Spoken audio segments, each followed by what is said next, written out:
suatu bangsa yang mampu menguasai laut adalah bangsa yang mampu menguasai teknologi kelautan.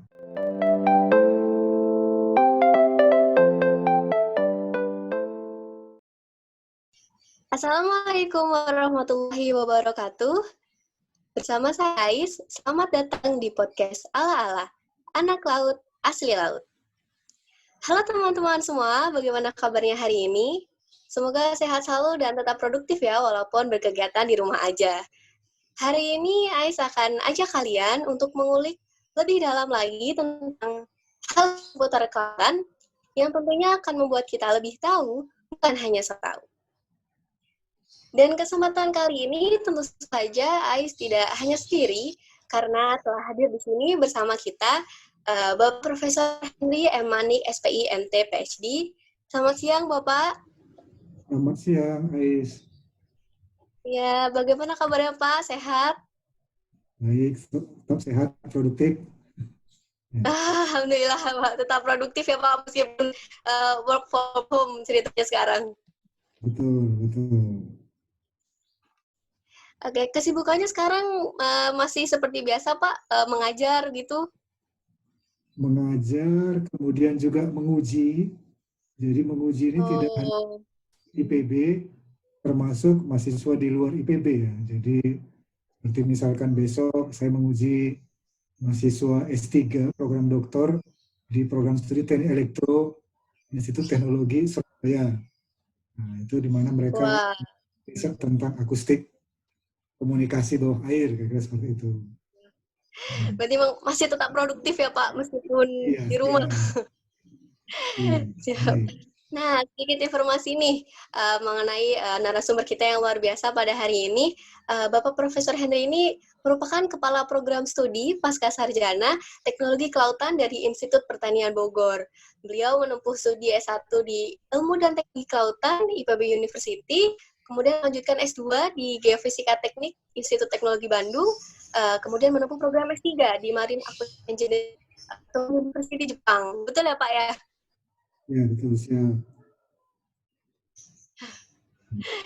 Nah, bidang keahlian Bapak sendiri ini adalah akustik dan instrumentasi kelautan ya Pak ya? Betul? Ya, betul sekali. Nama divisinya akustik dan instrumentasi kelautan, dan sekarang akan ada pengembangan, sedang diusulkan ke pihak rektorat akustik, instrumentasi dan robotika kelautan. Itu nanti. Nah, jadi Pak, hari ini kita mau berbagi informasi nih kepada teman-teman yang mendengarkan podcast Ala-Ala mengenai salah satu program studi pasca sarjana di IPB University, yaitu Teknologi Kelautan, yang saat ini sedang dibuka nih pendaftarannya bagi mahasiswa baru. Gitu. Menurut pandangan Bapak sendiri selaku Kepala Program Studi pasca sarjana Teknologi Kelautan, kenapa sih Pak teknologi kelautan ini tuh bisa menjadi salah satu pilihan yang menarik bagi para calon yang mungkin ingin menempuh studi pasca sarjana? Gitu. Baik, terima kasih Mbak Ais. Jadi pertama, ya ini program studi kan, ya memang dia berasal dari, katakanlah kalau di S1-nya Ilmu dan Teknologi Kelautan, di pasca sarjana kita buat 2 prodi, satu Ilmu Kelautan dan satu lagi Teknologi Kelautan.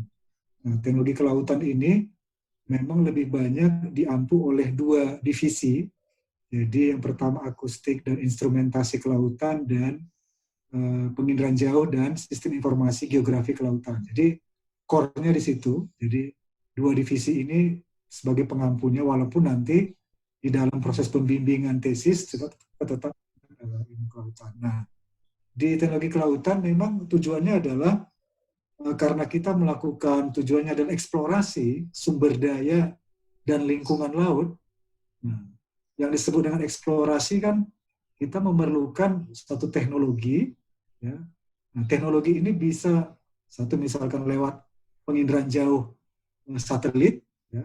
Nah, kemudian nanti dengan sistem informasi geografinya, nah kemudian di kolom air sampai ke dasar perairannya, nah kita menggunakan yang disebut dengan penginderaan jauh akustik bawah air atau instrumentasi kelautan.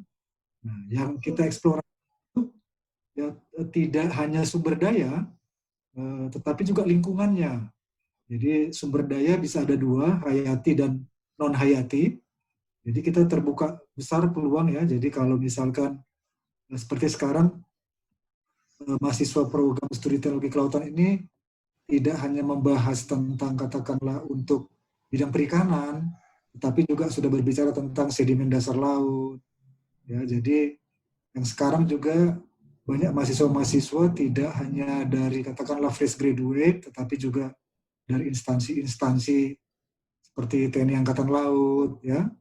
Jadi misalkan mendeteksi kapal karam, mendeteksi ranjau, bahkan ada yang dari perusahaan juga. Jadi kalau perusahaan survei, ya bagaimana membangun satu pelabuhan, dermaga, struktur dasar perairannya seperti apa. Ini kita deliver juga yang seperti itu. Jadi artinya tidak hanya ke sumber daya hayati, tapi juga sudah non hayati, termasuk deteksi katakanlah sumber daya seperti misalkan mineral, ya. Itu juga kita lakukan dengan akustik frekuensi rendah atau yang disebut dengan seismik laut atau sub-bottom profiling. Jadi tujuannya itu kira-kira. Jadi menghasilkan baik S2, jadi program magister. Nah, jadi program magister ini kan dia masih bersifat pengembangan. Tapi nanti kalau di S3 sudah tingkat analisis, sintesis, dan penemuan-penemuan baru di bidang teknologi kelautan. Kira-kira itu mungkin gambarannya. Untuk mahasiswa yang ingin masuk ke program studi teknologi kelautan ini sendiri, apakah diperlukan gitu untuk memiliki basic ilmu yang berkaitan atau bagaimana, Pak? Ya, jadi memang pengalaman saya, jadi saya sudah dua tahun ini ya, jadi memang sangat bervariasi sekali. Sangat bervariasi sekali. Kita menghargai lulusan-lulusan S1 yang tidak, katakanlah rumpun ilmunya ya kelautan, perikanan, tapi belum pernah belajar tentang katakanlah akustik, belum pernah belajar tentang inderaja. Nah, nanti kita akan rencanakan ada namanya matrikulasi, demikian ya. Jadi mereka pendalaman dulu di awal, terutama ada nanti nama mata kuliahnya kalau di S2 semester 1 itu ada nama mata kuliah teknologi kelautan. Jadi itu bagi yang belum pernah dapat materi-materi di S1-nya, ya, jadi kalau ada materi misalkan di S1-nya dia lulusan MSP, Fakultas Perikanan, dari universitas lain, nah itu bisa silakan saja mendaftar. Nanti di mata kuliah teknologi kelautan di situ ada gambaran kira-kira prodi ini apa yang akan dilakukan selama nanti mereka menempuh pendidikan baik S2 ataupun S3. Jadi tidak harus linear. Yang tidak linear pun bisa kita inikan. Artinya bisa kita sesuaikan karena memang spektrumnya sangat luas sekali untuk teknologi kelautan ini. Ya, jadi tidak masalah ya Pak, misalkan basic ilmunya bukan anak kelautan nih, tapi saya tertarik ingin belajar, jadi masih ada kesempatan untuk mahasiswa yang ingin berdaftar gitu ya Pak? Baik, jadi contoh saya juga sudah pernah meluluskan ya dari S1 Fisika UGM, kemudian Geofisika, nah itu karena kita masih berkaitan dengan eksplorasi dan memang mereka bahkan dari biologi FMIPA UI itu pernah cum laude juga masuk ke teknologi kelautan. Jadi ya memang dia sangat ingin belajar sekali tentang teknologi kelautan ini dan ya bisa berhasil kira-kira seperti itu. Ya. Intinya ada kemauan dan keinginan ya Pak ya, ingin belajar. Iya. Jadi ya bagaimana Pak? Ya silakan. Untuk riset sendiri nih Pak, biasanya kan untuk arah program studi teknologi kelautan ini sendiri, kemana sih fokus riset yang dilakukan dan mungkin bisa disertakan contoh-contoh hasil riset yang mungkin sudah dilakukan sebelumnya begitu? Ya, jadi contoh misalkan, nah ini karena ada dua bidang besar ya, jadi misalkan akustik bawah air dan instrumentasi kelautan. Contoh misalkan yang baru lulus untuk S3 misalkan penggunaan dan analisis dari broadband echo sounder misalkan untuk deteksi ikan, kemudian ya. Lalu ada juga misalkan yang ingin bermain-main dengan komputasi, ya. Jadi misalkan kita menggunakan sekarang ini sudah menggunakan machine learning, ya. Jadi ada bimbingan juga yang sudah lulus bagaimana melakukan klasifikasi tipe dasar perairan. Ya. Nah, selain tadi dengan alatnya multi beam echo sounder, nah kita juga sudah menggunakan teknik-teknik kecerdasan buatan. Jadi ada yang disebut nanti dengan machine learning atau deep learning, ya. Nah, trennya sudah ada ke sana sekarang. Sehingga kita pun untuk mendukung itu, ya, kurikulum-kurikulum kita juga diupdate. Nah, kemudian ada juga misalkan pengembangan algoritma dari katakanlah sensor visible, thermal, lalu pemodelan spasial, ya, kalau untuk bidang pengirian jauh dan SIG, kemudian analisis habitat bentik, katakanlah analisis objek menggunakan model-model pemodelan spasial, ya. Nah, kemudian juga sekarang ini banyak riset-riset S2 maupun S3 tentang kerentanan pantai, ya, jadi menghitung indeks kerentanan pantai, ya, menggunakan nanti data citra satelit, kemudian nanti dimodelkan secara spasial, ya, baik juga nanti untuk konektivitas habitat pesisir, ya. Jadi itu cukup banyak, terutama sekarang ini banyak penggunaan aplikasi drone, ya, untuk pemetaan katakanlah sumber daya perairan, ya, termasuk nanti penggunaan citra satelit untuk fishing ground, termasuk untuk bidang oceanografi. Ya, jadi itu cukup itu contoh-contoh yang baru-baru, ya, yang baru-baru lulus, dan teknologi-teknologi sekarang juga termasuk kalau di bidang akustik bawah air, misalkan pengembangan bagaimana sistem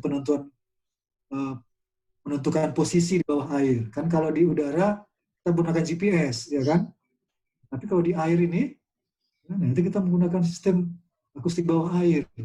Bagaimana mengirim satu sinyal dengan sinyal yang lain. Nah, ini namanya ada cyber physical system ini. Jadi sudah berbicara tentang Internet of Things. Nah, itu juga merupakan cakupan dari riset-riset di bidang teknologi kelautan. Jadi cukup luas, ya, untuk bidang-bidang teknologi kelautan. Ya, jadi memang cakupannya luas dan ya, jadi kalau ada yang berminat katakanlah rancang bangun instrumentasi, jadi misalkan underwater vehicle begitu, ya, jadi termasuk juga kalau yang berbakat, dan kita memang memberikan mata kuliah di instrumentasi kelautan, lalu ada juga nanti namanya cyber physical system kelautan, yaitu mata kuliah baru.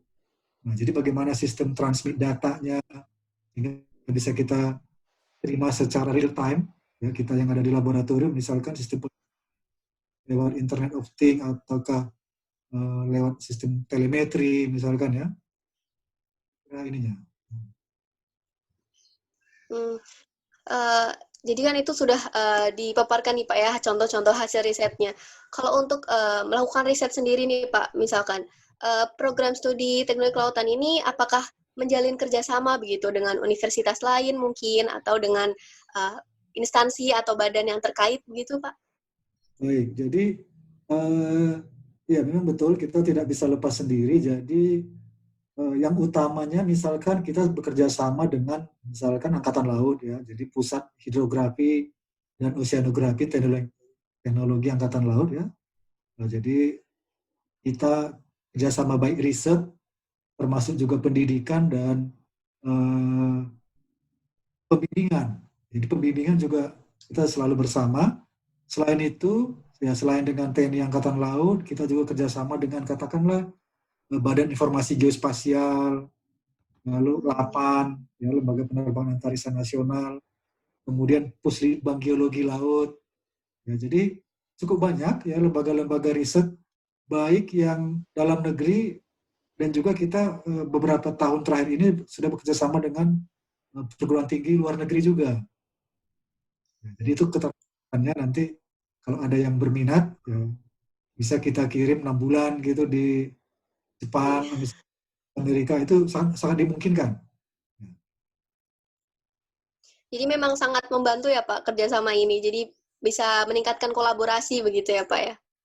Iya, jadi contoh misalkan tahun lalu kita mengirimkan satu orang ke Malaysia ya, selama 3 bulan ini. Kemudian pada tahun yang sama juga kita kirimkan 6 bulan ke Jepang, ke Hokkaido University Jepang. Kita sudah ada MOU di situ. Nah, lalu melalui kerjasama riset ini, mahasiswa juga bisa menambah pengetahuannya di sana, ikut kapal riset Jepang, termasuk pembimbingan bersama dan publikasi internasional. Ya, jadi dengan orang yang ada di sana. Nah, dengan universitas lain juga akan kita kembangkan, termasuk Tokyo University of Marine Science and Technology yang ada di Tokyo. Jadi di Indonesia sendiri banyak kerjasamanya, termasuk BPPT ya, dan lembaga lain yang terkait dengan teknologi kelautan.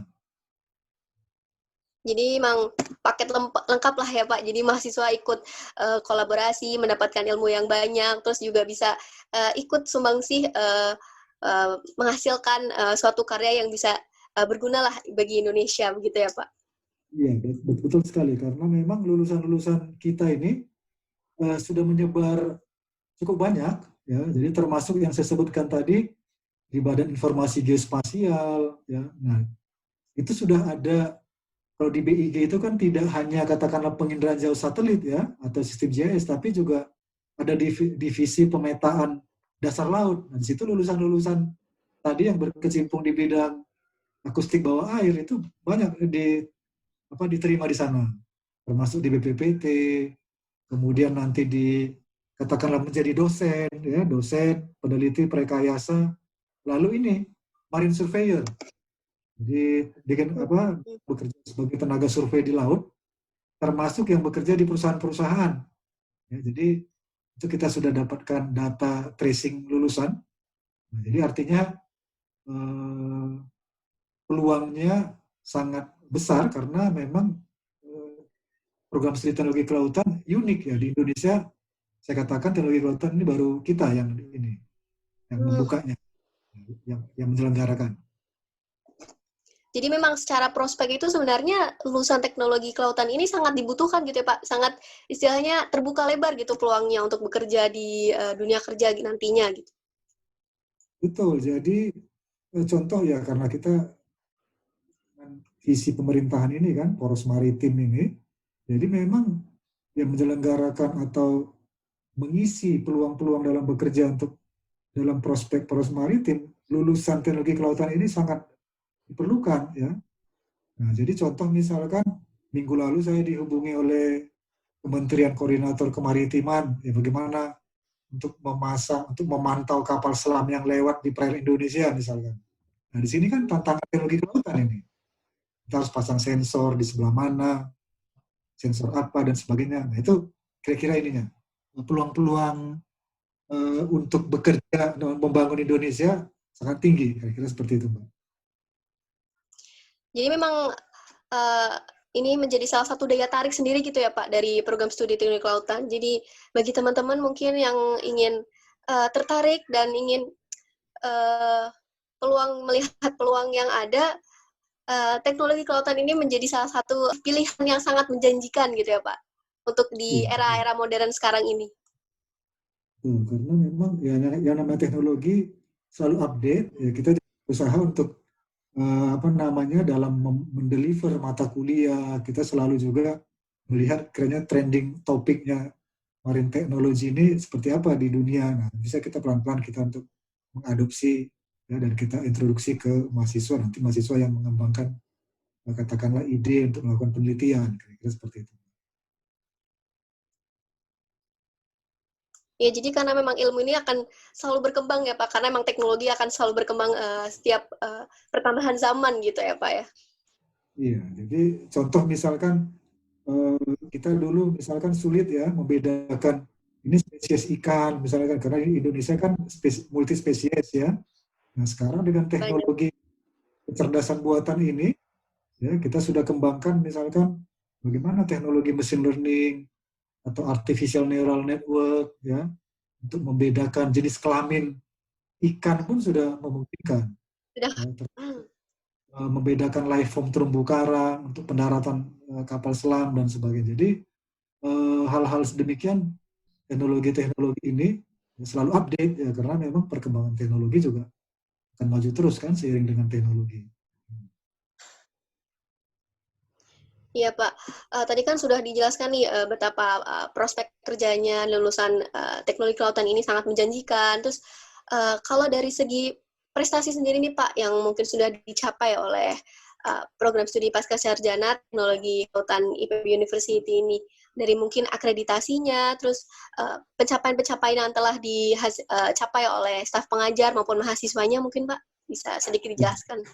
Baik, jadi memang secara pengakuan nasional, ya, program studi teknologi kelautan terakreditasi A dari Badan Akreditasi Nasional Perguruan Tinggi Negeri. Jadi ini penting karena BANPT di dalam mengakses prodi kita itu kan semua aspek, tidak hanya katakanlah fasilitas ya, kemudian tetapi juga kita sumber daya manusia, terutama juga proses di dalam mendeliver perkuliahan ini. Kita bersyukur dapat A, dan ini dampaknya ada kalau nanti lulusannya untuk bekerja, semua dalam pekerjaan ini pasti ditanya ini akreditasinya apa, A, B, atau tidak terakreditasi. Nah itu sangat nilai jualnya ada. Ya, jadi itu satu poinnya. Kemudian kalau dikatakan dosen-dosen, ya dosen-dosennya ya yang pengampu. Kalau yang resmi misalkan kita ada 10 dosen, tetapi di luar itu juga kita banyak. Nanti dosen tamu dan sebagainya.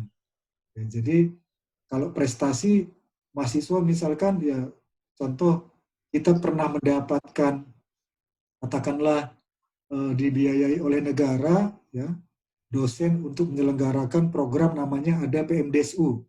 Ya, jadi program Magister Doktor Sarjana Unggul. Jadi program ini sangat kompetitif. Ya. Nah, setiap dosen diberikan jatah 3, jadi yang sesuai dengan persyaratan dari kementerian. Ya. Nanti dilihat di situ H-index dosennya, kualifikasi dosen, topik penelitian dosen. Ya. Nah, jadi kalau katakanlah suatu prodi sudah pernah katakanlah membimbing mahasiswa PMDSU, karena itu seluruh Indonesia ya persaingannya. Dan ini kita juga sudah pernah mengirim mahasiswa PMDSU ini ke luar negeri. Jadi artinya peluang-peluangnya juga untuk kerjasama riset, dan riset tidak hanya mahasiswa tetapi juga dosen. Ya, jadi saling pertukaran ya. Selain tadi itu progres untuk mahasiswa, dan juga dosen-dosen juga ya banyak katakanlah mendapat dana-dana penelitian. Ya, jadi kalau di pasca sarjana ini kan memang lebih fokus ke riset. Ya. Ada perkuliahan, ya, tetapi juga kita lebih banyak ke riset karena itulah yang membedakan program sarjana dengan pasca sarjana ya. Nah, jadi dosen-dosen juga banyak mendapatkan dana riset, dan dari dana riset inilah katakanlah bersama mahasiswa bimbingannya melakukan riset. Jadi kemudian nanti dilihat dengan publikasi. Publikasi indikator kinerjanya ya, misalkan publikasi nasional atau internasional. Nah itu kira-kira yang artinya prodi ini tidak lepas dari dosen pembimbing, dari dosen pengampu, yang juga mendapatkan dana-dana grant penelitian ya, baik dari dalam negeri.